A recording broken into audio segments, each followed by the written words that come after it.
the problem of power in Mandera South is a 15-year-old problem. We have a hybrid solar plant that is under construction.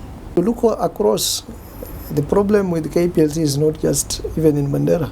Even Wajir you go, they have huge power problems. All the counties in northern Kenya, and even ukienda hata central Kenya where you think perhaps wako na kila kitu, you will find some areas which have got a lot of challenges here, electricity. Even in Nairobi here we suffer blackouts occasionally. Now let's move to the last issue, not the last question, it's the last issue that we'll be discussing, and that is the power outages in Mandera South. As I've told you earlier, I spoke to some of the people in your constituency, and they told me that power outage is a problem in Mandera County, but they say they feel their issue is more worse than the power outages in Mandera East. Why is it so? I don't think that statement is correct. I think the power problem in Mandera East is worse than the power problem in Mandera South, even from the sheer population numbers. It's a problem, yes, I agree. But if you say it is worse than Mandera East, that is the point I'm disputing. I'm saying it's worse in Mandera East because of even the sheer. You see, Mandera East requires 4 megawatts. And Mandera South requires only 700 kilowatts. It's not even a megawatt. But they are not getting even that 700 kilowatts. No, they are getting. You see, let me tell you, the problem of power in Mandera South is a 15-year-old problem. It's a problem that has defied a lot of period. And I put it as my, commitment to end this problem with my term. And inshallah, I am very positive this problem will not go beyond this term. I thought it would be over by now, but because of a few challenges here and there, it's not over. The people of my constituency right now are on a rationing mode. Some areas receive electricity one day, the other area receives. Town dwellers, wale wanafanya biashara, receive it during the day.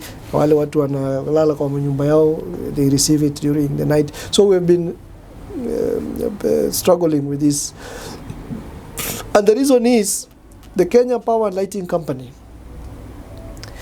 had some generators there which were very old. Even when those generators were brought to Mandera South, even when the station was opened, they were not new. They were just given old generators that were being used in Mandera town. They were taken to Elwa. And those generators over the years have had problems, wear and tear, mechanical problems and what have you. So on and off for 15 years, in Arabika Leo they get repaired, Kesho they get repaired. People have been surviving like this. But the reason why those days it appeared like the problem was perhaps not much more, is because the population then and the population today is also different. There is more demand for electricity today. It's like all our lives revolve around electricity today. People who are dependent on electricity, like the mechanics, people who are dependent on electricity, like the barber shops, people who are depending on electricity, like people selling cold water drinks on their shops, people requiring electricity to power their phones and communicate. Do business with their phones. They are much more than a few years ago, and therefore the problem is much more bigger. The few business ideas that I have is when the demand increased, the supply has to also be increased. So if the demand for electricity has increased in Mandera South, why the KPLC is not reciprocating that demand? And this is the question we have been asking. And if you look across, the problem with KPLC is not just even in Mandera. Even Wajir you go, they have huge power problems. All the counties in northern Kenya, and even ukienda hata central Kenya where you think perhaps wako na kila kitu, you will find some areas which have got a lot of challenges here, electricity. Even in Nairobi here we suffer blackouts occasionally, sometimes for the whole night. Now, we have had these challenges for all this time. You know, in my principle and my belief, I don't like lamenting about a problem all the time. I like trying to find a solution to that problem so that it can end once and for all. Now, one of the solutions that are in the pipeline for Mandera South constituency, we have a hybrid solar plant that is under construction. There is a hybridization program where part of the power for oil work will be supplied through solar generated power, and part of it will be supplied through the diesel engine generated power. At least 2 megawatts per hour will be provided by the solar, and 1 megawatt per hour will be provided through the diesel generators.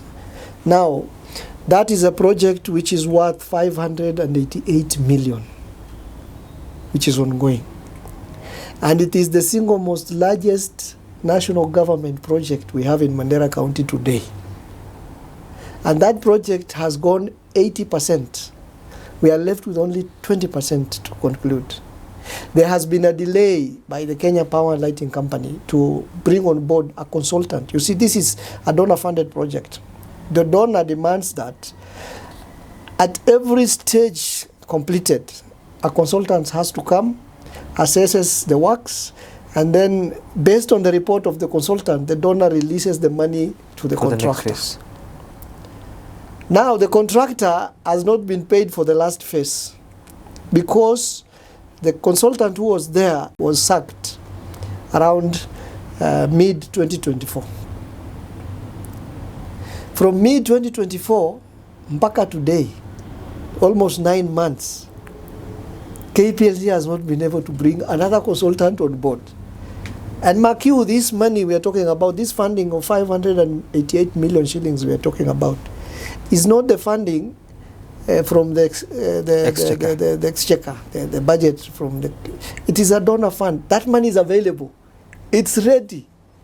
We just need to put a consultant on board who will come and assess the works that has been done. The donor releases the money and the work gets completed.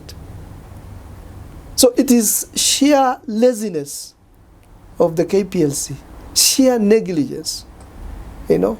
I don't even know what to call it. 9 months to bring on board a consultant to finish up a project which has already got funding from the donor. It is something out of my mind. I don't even want to imagine what is. Mheshimiwa, did you raise those concerns with the Minister for I have raised with the PS. I've raised, even last week, if you listen to my statement, I have a statement addressed to the government to explain to me why it has taken KPLC 9 months. That statement is going to be answered, I think, next week, because by the time I raised it, the committee requested for 2 weeks to bring the statement from the government, and that statement will be read next week. I have asked why it has taken 9 months for KPLC to recruit a consultant and when that project is supposed to end, and I expect that answer to be very convincing. Otherwise, it is something out of. So for oil work, once this project yetu imeisha, this problem will be behind us, and I that's why I said I'm not a person. My leadership style is not that style of lamenting. Ati nimekutana na hii problem hapa, itakaa tu next year, hata kama nitachaguliwa niwe tu nina complain juu ya hii. You see, what I did with the teachers is exactly what I'm doing with the power, so that we have this problem sorted once and for all. So which areas will going to benefit from this plant? This plant, once it is ready, the entire Elwak township will benefit, Wargadud will benefit, and Shember Fatuma will benefit, because Elwak township, Elwak town requires only 700 megawatts, and we are talking of 3,000. Elwak township requires only 700 kilowatts per hour to at its peak time, and we are talking of, once this plant is ready, we shall be having 3,000 kilowatts per hour of power. 3,000 when you require 700. You see, it's 2,300 more than the required than required in Elwak town. So which means we can already we have put the lines from Elwak to Wargadut. The lines are ready. The homes have been metered. So once that project is ready, it's just a matter of firing Wargadud. Wargadud will be on from day one. And then Shimbir Fatuma, it's about 65 kilometers from Elwa. We need to put the lines so that Shimbir Fatuma can also benefit from this power, because this power can reach Shimbir Fatuma. It can also reach Kutulo. We shall see. If time allows and resources allows, we shall see how we can also explore and move the power to Kutulo also, so that some line goes towards Kutulo, some line goes towards Shimbir Fatuma, and some line goes towards the Wargadud one is already complete. It is done. The lines are done. We're just waiting for the power to be ready. So it's only Shimbir Fatuma and Kutulo town.